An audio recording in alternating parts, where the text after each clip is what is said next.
台南安平区的新南国小昨呢是险啊发生车祸，这是有一个囡仔要过车路去学校上课，导护老师已经举黄旗来提醒啊，结果一只电动二轮车呢煞放外，照常甲骑过去，这囡仔着车镜，加在是无发生意外，也这款互人惊吓的画面也引起社会关注。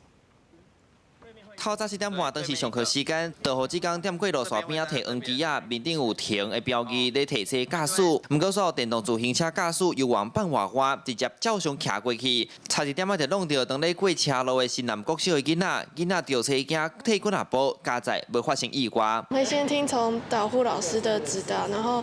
就是会确认再观看说旁边有没有来车，然后最后竞速通过。比较担忧啊，因为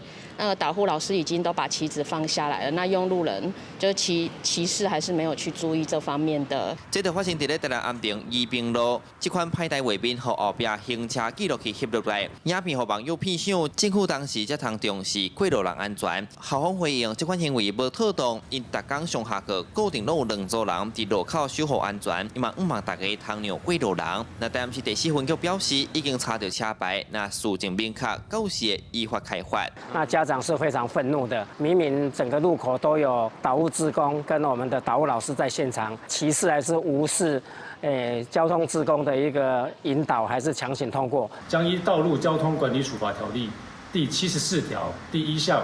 第7款规定，行经行人穿越道有行人通行或行驶至交叉路口转弯时，未让行人优先通行者， 将依法举发。警方提醒，机车驾驶人经过路口一定要保持停让的惯势，尤其是学校上下课路段。第4分局嘛表示，未来持续强化校园周边互动、庆步甲交通稽查行为。记者苏台南采访报道。